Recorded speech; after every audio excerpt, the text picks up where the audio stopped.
Bir dakika içinde devlerin yükselişi, çarpışan gök taşları, hayatta kalma mücadelesi. Kalın. Dinozorların hükmü nasıl başladı ve nasıl bitti? Şimdi Trias'tan Kretase'ye nefes kesen bir yolculuk. 252 milyon yıl önce büyük bir yok oluş dünyayı susturdu. Ama o sessizlikten yeni bir çağ doğdu. Mezozoik çağı. Bu, dinozorların çağıydı. Break, hikayeleri Trias adını verdiğimiz zorlu bir dönemde başlıyor. Pangea'nın acımasız güneşle kavrulmuş kurak çöllerinde, yaşam tutunabildiği yerde tutunuyordu. Önceki yok oluştan kurtulan küçük, dirençli sürüngenler bu zorlu koşullara uyum sağlamıştı. Bu mütevazı başlangıçlardan yeni bir hayvan türü ortaya çıkacaktı. Onlara devrim niteliğinde bir avantaj sağlayan ince bir değişiklik.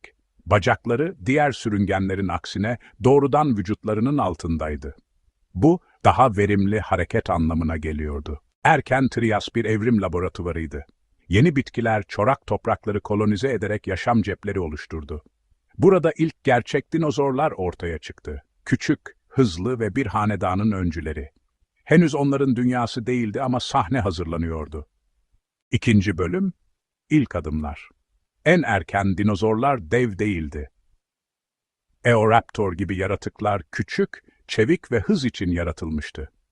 Denge için uzun bir kuyrukla iki ayak üzerinde yürüyen bu canlılar, küçük hayvanları avlamak için keskin pençelerini ve dişlerini kullanıyordu. Hayatta kalmalarının anahtarı hızdı. Hem avlarını yakalamak hem de Trias'a hükmeden Rauisuchianlar gibi daha büyük yırtıcılardan kaçmak için.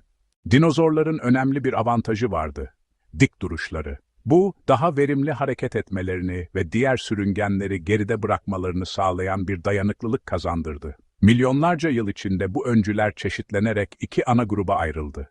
Saurischianlar, uzun boyunlu devler ve korkunç yırtıcılar ve Ornithischianlar, zırhlı ve boynuzlu otçullar. Trias sona ererken bir yok oluş dinozorların önünü açarak rakiplerini ortadan kaldırdı. Pangea parçalanıp iklimler nemlenirken dünya daha yeşil bir hale geldi.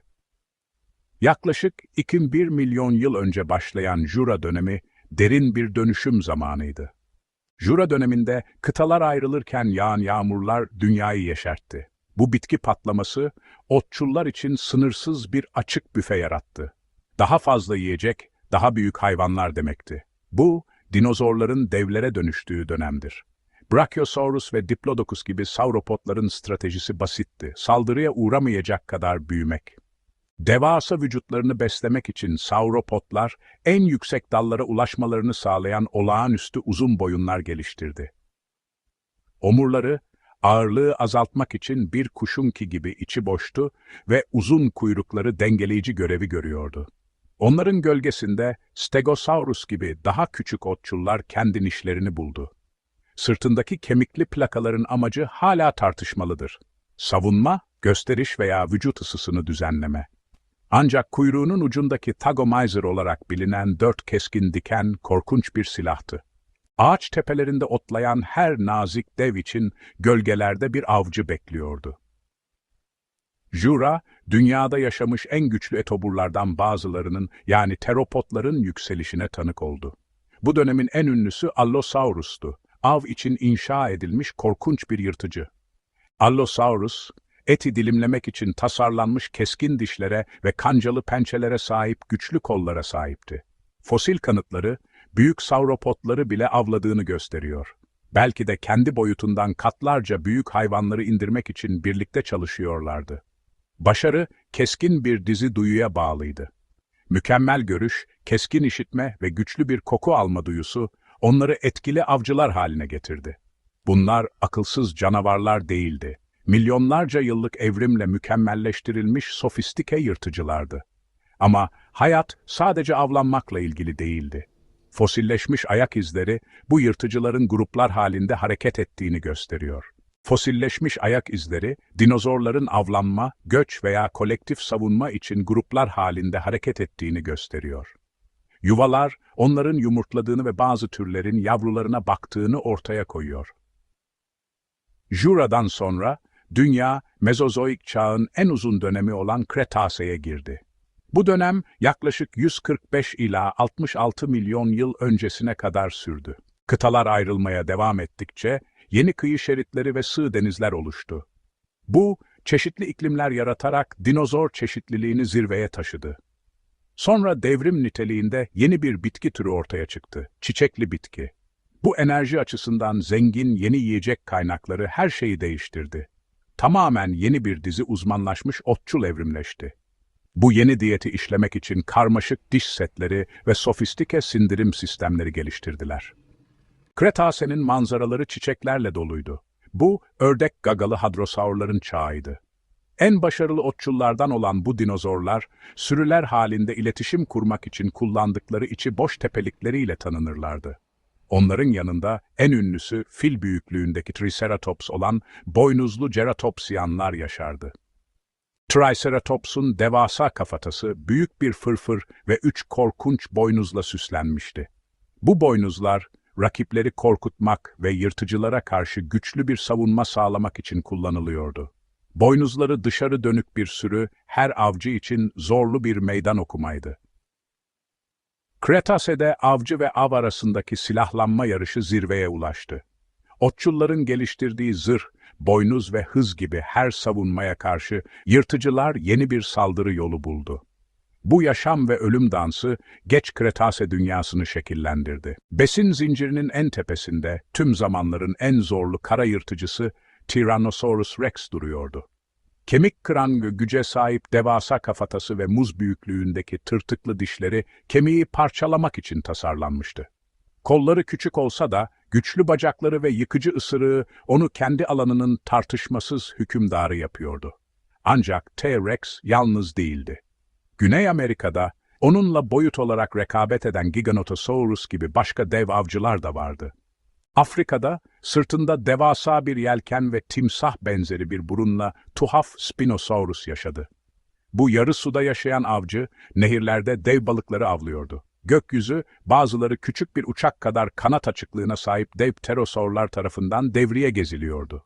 Yerde Velociraptor gibi dromaeosaurlar zeki avcılardı. Tüylerle kaplıydılar ve avlarını yere sermek için kullandıkları ölümcül bir orak pençeyle silahlanmışlardı. 150 milyon yıldan fazla bir süre boyunca dinozorlar dünyaya hükmetti. Saltanatları mutlak görünüyordu. Ancak 66 milyon yıl önce kozmik şiddetin rastgele bir eylemi dünyalarını aniden sona erdirdi. Dağ büyüklüğünde bir asteroid, bir tüfek mermisinden katlarca daha hızlı bir şekilde dünyaya doğru ilerliyordu. Meksika'daki Yucatan Yarımadası kıyılarında sığ bir denize çarptı. Serbest bırakılan enerji, Hiroşima bombasının 1 milyar katından fazlaydı ve dünya tarihindeki en kötü günü başlattı. Devasa bir şok dalgası ve ısı patlaması her şeyi yakıp kül etti. Dev tsunamiler kıyı şeritlerini sildi. Ancak en yıkıcı sonuç, trilyonlarca ton enkazın atmosfere fırlatılarak güneşi engellemesi ve dünyayı karanlığa boğmasıydı. Çarpmanın ardından kalkan malzeme tüm gezegeni kalın, karanlık bir örtüyle sardı. Geri düşen enkaz atmosferi ısıtarak yaygın orman yangınlarını başlattı. Kalın toz ve is bulutları güneş ışığını engelledi. Dünya, uzun süreli bir karanlık ve soğuk döneme, yani çarpma kışına sürüklendi. Aylarca dünya yüzeyindeki gün ışığı sürekli bir alacakaranlığa indirgendi. Fotosentez durdu, bitkiler öldü ve besin zincirinin temeli çöktü.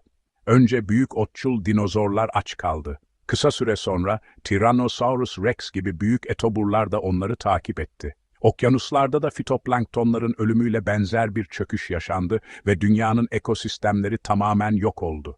Bir yok oluş zincirleme reaksiyonu başladı. Büyük özel beslenen veya sığınak bulamayan hayvanlar mahkumdu. Türlerin %75'i yok oldu. Yine de bu yıkımın ortasında bazı yaratıklar hayatta kalmayı başardı. Erken memeli atalarımız gibi yeraltına sığınabilen küçük hayvanlar yüzeydeki en kötü koşullardan kaçabildiler.